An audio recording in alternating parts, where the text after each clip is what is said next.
నమస్కారం భారత్ 9 న్యూస్ కి స్వాగతం. హెడ్లైన్ చూద్దాం.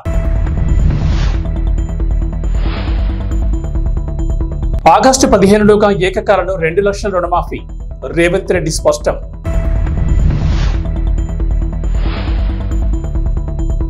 సీఎం జగన్ పై దాడి కేసులో కొనసాగుతున్న విచారణ.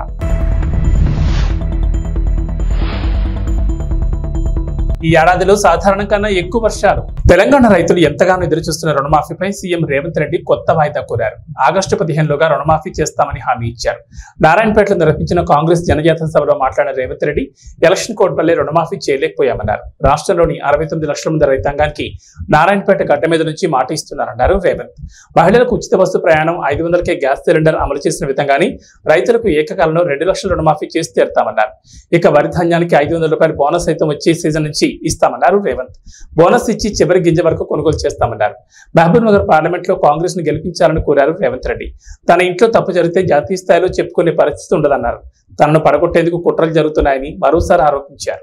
కార్యకర్తను పార్టీ ఆదేశాలను తూచా తప్పకుండా పాటిస్తాను. కార్యకర్తల నమ్మకాన్ని ఎప్పుడు వమ్ము చేయను. కార్యకర్తలు కూడా ఒకవేళ కోరుకుంటే ఏది జరగాల్సి ఉంటే అది డెఫినెట్ గా జరుగుతుంది.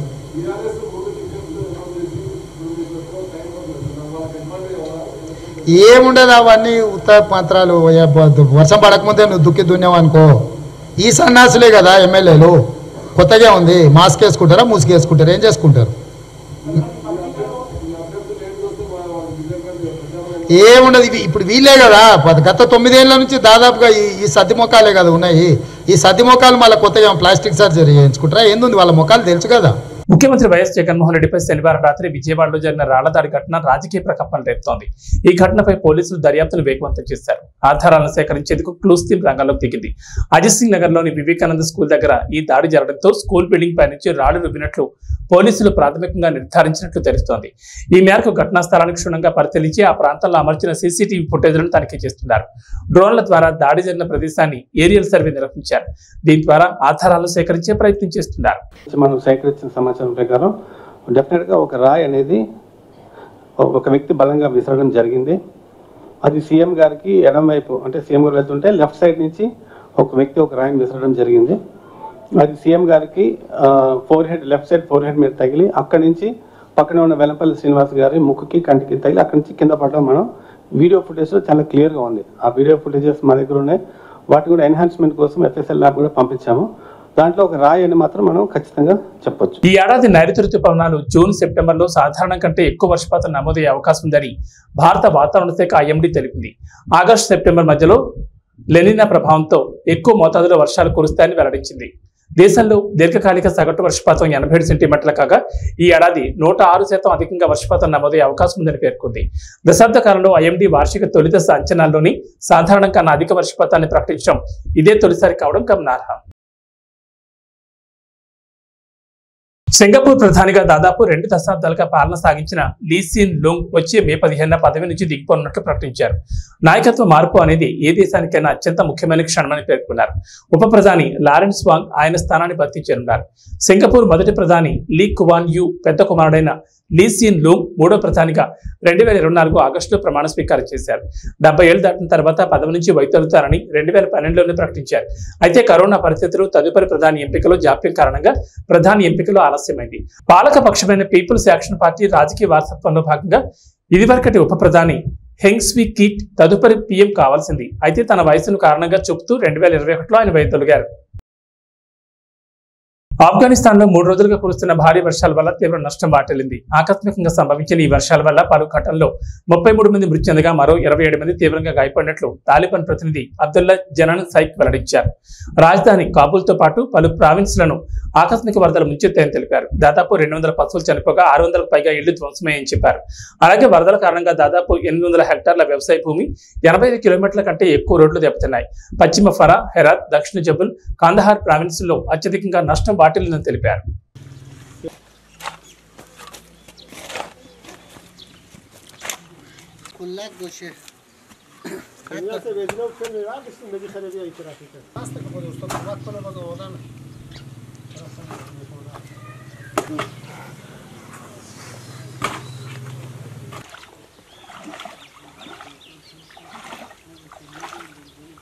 ఇంటర్నెట్ టెస్ట్ ఎలాన్ మస్క్ చెందిన విద్యుత్ కార్ల తయారీ సంస్థ టెస్లా ఉద్యోగ కోతలు ప్రకటించింది. ప్రపంచవ్యాప్తంగా కంపెనీలో పనిచేస్తున్న ఉద్యోగులు 10% మందిని తొలగించాలని నిర్ణయించింది.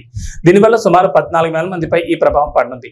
ఈ మేరకు ఉద్యోగులకు ఎలాన్ మస్క్ లేఖ రాసినట్లు ఎలక్ట్రిక్ అనే వెబ్సైట్ తన కథనంలో పేర్కొంది. ప్రపంచవ్యాప్తంగా గత ఏడాది డిసెంబర్ నాటికి టెస్లాలో 1.40 లక్షల మంది పనిచేస్తున్నారు. ఇందులో 10% అంటే దాదాపు 14,000 మందిని టెస్లా తొలగించనుంది.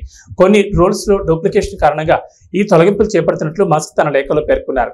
ఇంతకాలం కంపెనీకి సేవలు అందించిన వారికి కృతజ్ఞతలు తెలిపారు. కొత్త అవకాశాలు అందుకోవాలని ఆకాంక్షించారు. ఉద్యోగంలో కొనసాగుతున్న వారు సవాళ్లకు సిద్ధమవ్వాలని సూచించారు. ఏ విభాగాల వారిని తొలగిస్తున్నది ఇంకా తెలియరాలేదు. ఇప్పటికే తొలగించిన ఉద్యోగులకు సిస్టమ్ యాక్సెస్ నిలిపివేసినట్లు సమాచారం. IPL 2024లో హైదరాబాద్ హ్యాట్రిక్ విజయం నమోదు చేసింది. బెంగళూరును వారి సొంత గడ్డపై 25 పరుగుల తేడాతో ఓడించింది. తొలుత బ్యాటింగ్ చేసిన హైదరాబాద్ 3 వికెట్ల నష్టానికి 287 పరుగులతో IPL చరిత్రలో అత్యధిక స్కోర్ చేసింది. ఈ కొండంత లక్ష్య ఛేదనలో బెంగళూరు గట్టిగానే పోరాడింది. చివరికి 20 ఓవర్లలో 7 వికెట్ల నష్టానికి 262 పరుగులు చేసింది. దినేష్ కార్తీక్ 83, 35 బంతుల్లో 5 4లతో 7 6లతో అదరగొట్టాడు. వీరోచితంగా పోరాడిన జట్టును గెలిపించలేకపోయాడు.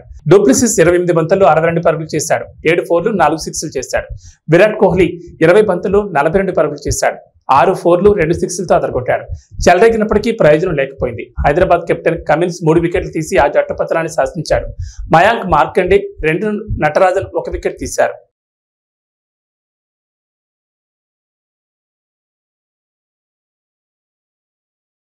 విమానం ఎక్కాలనేది చాలా మంది కళ. చిన్నతనం నుంచి ఆకాశంలో విమానం వెళ్తుంటే భూమిపైన చూస్తూ ఎప్పటికైనా ఆ విమానంలో ఎక్కి ప్రయాణించాలని ఎంతో మంది ఊహల్లో విహరిస్తూ ఉంటారు. ఒకప్పుడు ధనికులు సంపన్నులకు మాత్రమే ఎక్కే అవకాశం ఉండే విమానాలు కొద్దిగా మధ్యతరగతి ప్రజలకు కూడా అందుబాటులోకి వస్తున్నాయి. ఇక 150 రూపాయలకే విమాన టికెట్ ఇస్తున్నారంటే పేదలు కూడా ఎక్కేందుకు ఎగబడతారు. విమానం ఎక్కాలని కోరిక ఉన్నవారు డబ్బులు లేకున్నా ఎలాగోలా పోగేస్తారు. 150కి విమానం టికెట్ ఏంటి అని ఆశ్చర్యపోతున్నారా? సామాన్యులు కూడా విమాన ప్రయాణాన్ని అందుబాటులోకి తీసుకురావాలని కేంద్ర ప్రభుత్వం నిర్ణయించింది. ఇందులో భాగంగానే అనేక చర్యలు చేపట్టింది. దేశంలోని చిన్న నగరాలకు కూడా విమానాలు నడిపి వాటిని సామాన్య ప్రజలకు కూడా ఫ్లైట్ ఎక్కించాలని కేంద్రం రకరకాల పథకాలను ప్రారంభించింది. ఈ నేపథ్యంలోనే దేశంలోని కొన్ని రూట్లలో కొన్ని విమానయాన సంస్థలు అతి తక్కువ ధరకే విమానాలు నడుపుతున్నాయి. ఈ నేపథ్యంలోని అలయన్స్ ఎయిర్లైన్స్ 150కే విమాన టికెట్ అందుబాటులోకి తీసుకొచ్చింది. అస్సాంలోని లీలాబారి నుంచి తేజ్పూర్ నగరాల మధ్య అలయన్స్ ఎయిర్లైన్స్ కేవలం 150 రూపాయలకే అందిస్తోంది. లీలాబారి నుంచి తేజ్పూర్ నగరాల మధ్య 186 కిలోమీటర్ల దూరం ఉంది.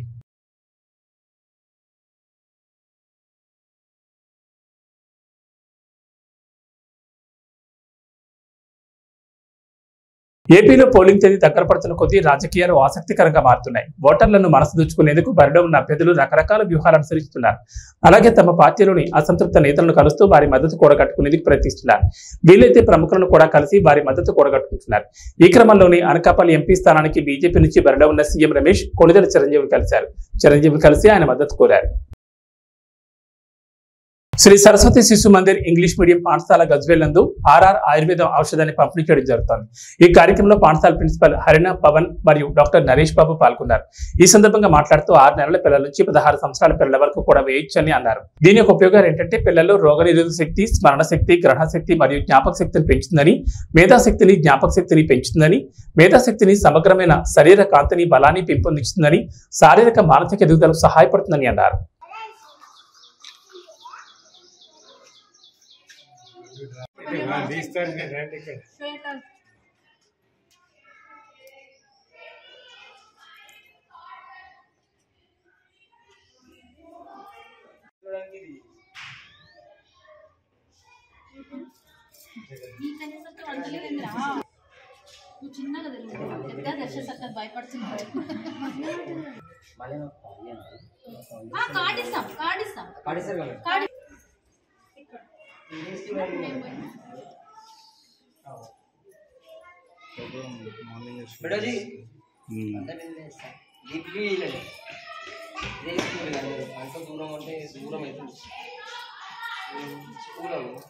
సరస్వతి శిశు మందిర్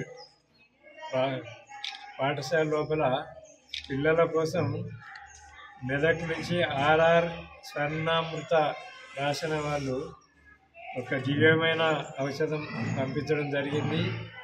దీన్ని 6 నెలల పాప నుండి 16 సంవత్సరాల లోపు వయసున్న అందరి పిల్లలకు కూడా ఇది చేయవచ్చు.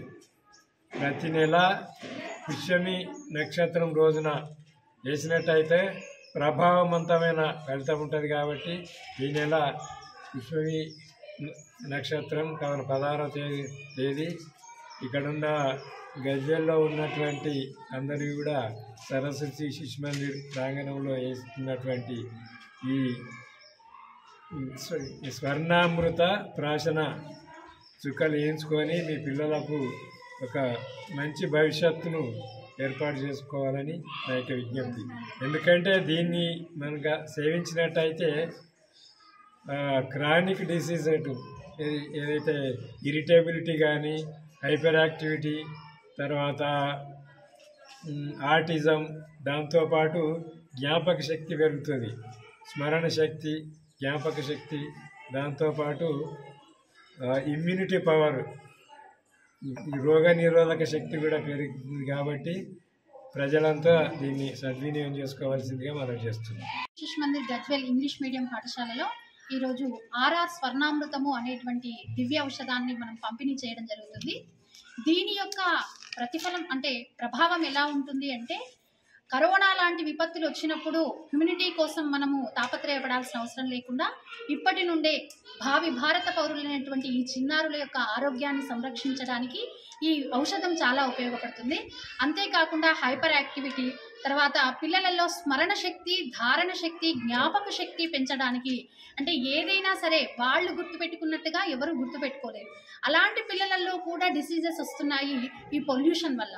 వాటిని అన్నింటినీ తట్టుకొని ఈ పిల్లలు బంగారు భవిష్యత్తులో వాళ్ళు ఉన్నత స్థాయికి చేరాలి అంటే ఈ 2 చుక్కలు చాలా ఉపయోగపడతాయి. దీనివల్ల సైడ్ ఎఫెక్ట్స్ ఎలాంటివి ఉండవు. కేవలం అంటే 90% మంచి చేస్తుంది. మంచి చేయకపోయినా ఏ పిల్లలకి దీనివల్ల చెడైతే జరగదు. కాబట్టి తల్లిదండ్రులు గుండె మీద చేయి వేసుకొని ధైర్యంగా ఈ 2 చుక్కల్ని వేయించవచ్చు. పోలియో చుక్కలు ఎంత ముఖ్యమో ఈ స్వర్ణామృతం చుక్కలు కూడా అంతే ముఖ్యం.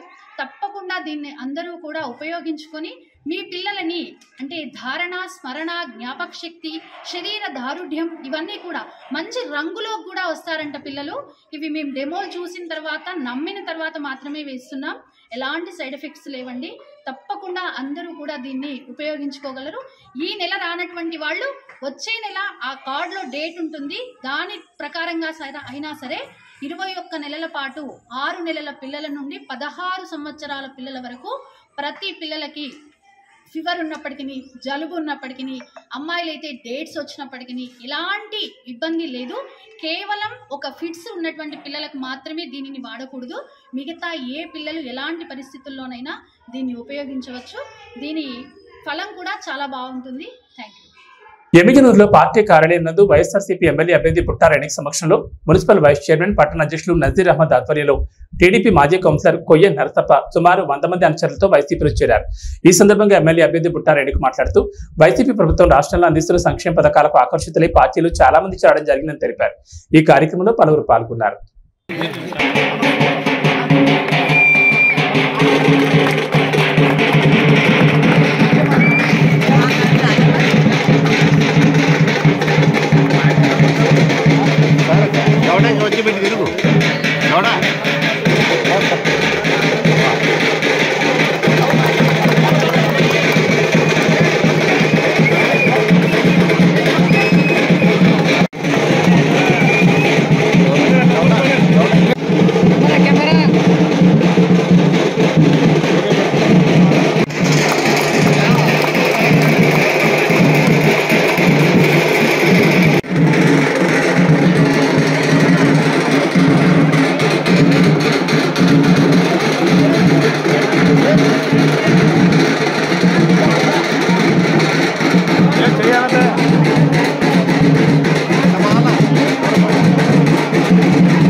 వార్డు మాజీ కౌన్సిలర్ కోయ నరసప్ప గారు ఈరోజు వారి బృందంతో వచ్చి ఇక్కడ జాయిన్ అవ్వడం జరిగింది. మరి ఈరోజు మా అందరి సమక్షంలో నజీర్ గారు, మరి రుద్రగౌడ్ అన్న, కార్పొరేషన్ చైర్మన్ మీ అందరికీ తెలుసు అన్న, మరి మీ అందరూ ఈ సమక్షంలో ఇవాళ ఏదైతే జగనన్న చేస్తున్న సంక్షేమ పథకాలు ఉన్నాయో ఆ సంక్షేమ పథకాలకు ఈరోజు మహిళలు అందరూ కూడా పెద్ద ఎత్తున ఆనందం వ్యక్తం చేస్తున్నారు. వారికి మళ్ళీ జగనన్న ప్రభుత్వమే కావాలంటున్నారు. ఇలాంటి లీడర్స్ కూడా అందరూ కూడా ముందుకు వస్తున్నారు. బికాజ్ జగనన్న ప్రభుత్వంలో జరిగే సంక్షేమ పథకాలు కానివ్వండి, మంచి పనులు కానివ్వండి, అభివృద్ధి కానివ్వండి, ఎటువంటి వివక్షత లేకుండా, ఎటువంటి డిఫరెన్సెస్ లేకుండా ఇవాళ ఒక రూలింగ్ అంటూ జగనన్న చేసిన ఈ 5 సంవత్సరాల పరిపాలనకు అందరూ కూడా హర్షం వ్యక్తం చేస్తూ ఈరోజు వైసీపీలో జాయిన్ అవుతున్నారు అంటే అర్థం చేసుకోండి. ఇవాళ మార్నింగ్ నుంచి పొద్దున్న నుంచి ఎంతో మంది, చాలా మంది టీడీపీ నుంచి వైసీపీలోకి వాళ్ళ మా ఆధ్వర్యంలో జాయిన్ అవ్వడం జరిగింది. సో ఇది ఒక మంచి శుభ పరిణామం. మరి ఇంకా ప్రజలందరూ కూడా మేము వెళ్తున్నప్పుడు కూడా ఎక్కడికక్కడ హర్షం వ్యక్తం చేస్తున్నారు. ఇవన్నీ కూడా జగనన్న చేస్తున్న పరిపాలనకు ఇవన్నీ ఒక నిదర్శనం. ఇవన్నీ కూడా ఇదంతా కూడా మాకు కూడా చాలా ఆనందంగా ఉంది. క్యాండిడేట్స్ గా కర్నూలు జిల్లా డోన్ మండలంలోని ముడుమలపాడు గ్రామంలో ఎన్నికల ప్రచారంలో భాగంగా జనసేన పార్టీ కార్యాలయాన్ని కోట్ల జయసూరి ప్రకాష్ రెడ్డి చేతుల మీదుగా రిబ్బన్ కట్ చేసి ప్రారంభించారు. ఈ కార్యక్రమంలో కోట్ల గ్రామ సర్పంచ్ రాధమ్మ ప్రచారంలో పాల్గొన్నారు. రాబోయే ఎన్నికల్లో తెలుగుదేశం పార్టీకి ఓట్లు వేసి గెలిపించాలని కోరారు.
సమస్యలు ఉన్నాయి.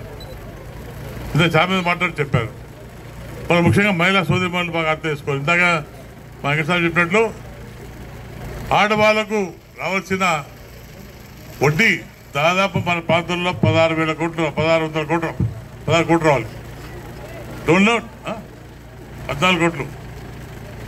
మన లోన్లో 740 సభ్యుల్లో వాళ్ళు నెలకు వడ్డీ నెలకు డబ్బు కడుతుంటే అందులో 8% వడ్డీ గవర్నమెంట్ కట్టాలి. అది సెంట్రల్ గవర్నమెంట్ ఫండ్. అది ఆ వడ్డీ కట్టకుండా మీతో కట్టించారు.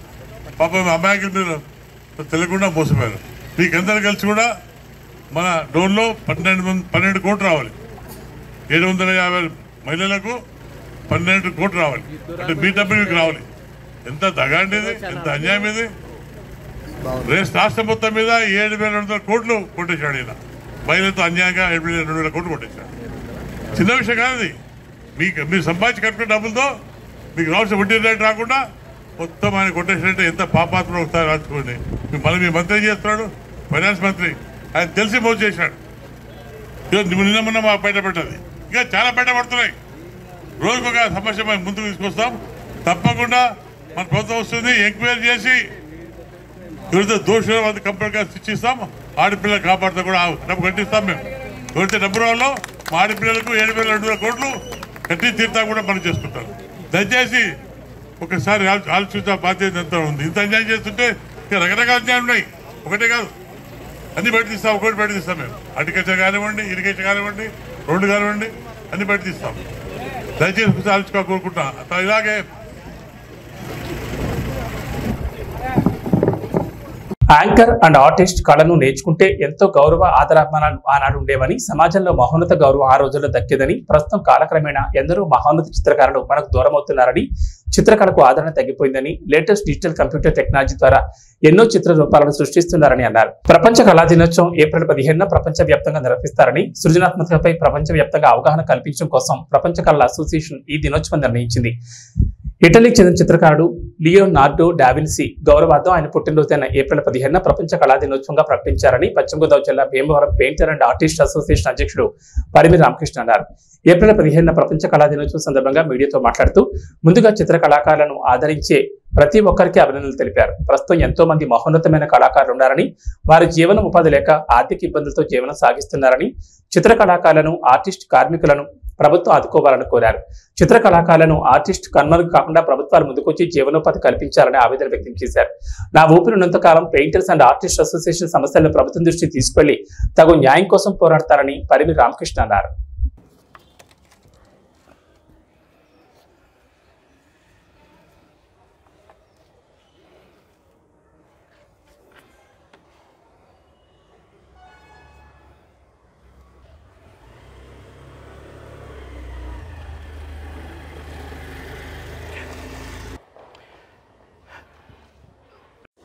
వరల్డ్ ఆర్ట్ డే సందర్భంగా చిత్రకారులకు, చిత్రకళా అభిమానులకు అందరికీ కూడా మా Bhimavaram painters and artist association తరఫున శుభాకాంక్షలు తెలియజేస్తున్నాను. ఈరోజు మనం మన పూర్వీకులను అందరినీ కూడా చిత్రకారులని మననం చేసుకోవాల్సిన ఈరోజు తప్పనిసరిగా అందరూ మననం చేసుకోవాలి. అలాగే చిత్రకళలో ముఖ్యులైనటువంటి దావిన్సీ గారు 1500వ శతాబ్దంలో మొదలుపెట్టి ఒక బొమ్మని 1550లో మొదలుపెట్టి 1553లో పూర్తి చేశాడు మోనాలిసా బొమ్మని. ఆ బొమ్మకి చాలామంది విమర్శకులు సైతం ఆశ్చర్యచకితులను చేసింది.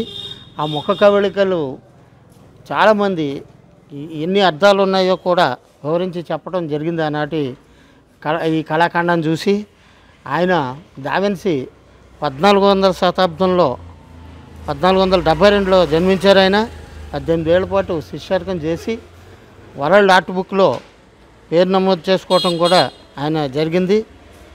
అటువంటి మహానుభావుల్ని ఈరోజు ఆర్ట్ డే సందర్భంగా మనం స్మరించుకోవటం ఎంతైనా స్ఫూర్తిదాయకం.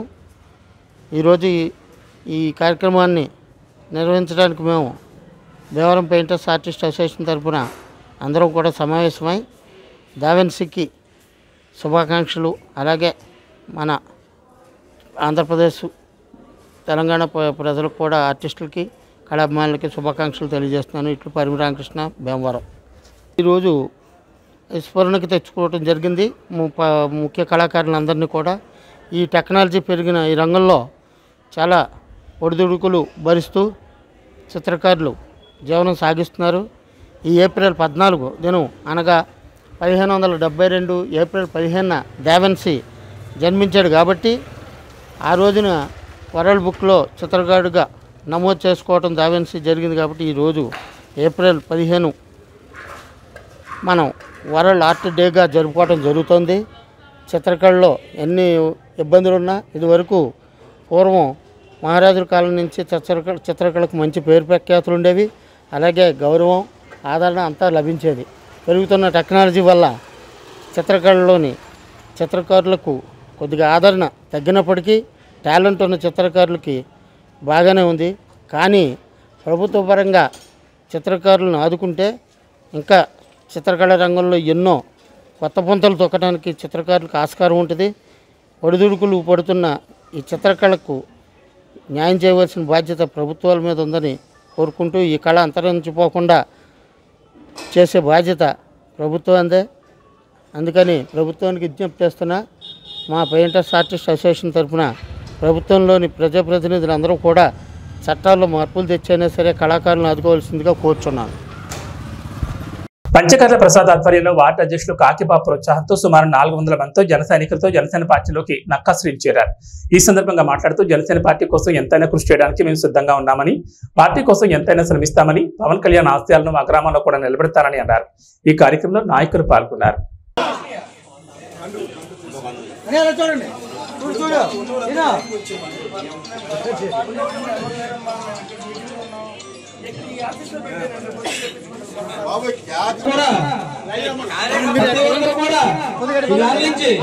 జన సైనికులు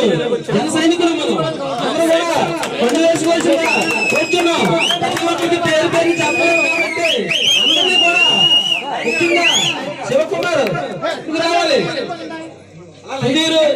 పేరు పేరు అందరూ పిలుస్తారు. ముందుకు వచ్చి మండపాలు వేసుకోవాల్సిందిగా వచ్చాను.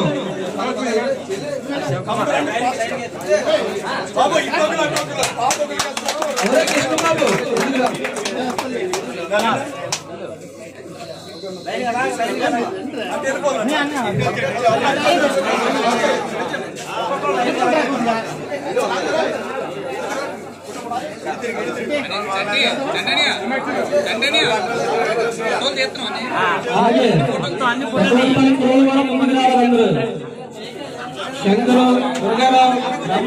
ఏబీ బులెటిన్ శిష్య నమస్కారం.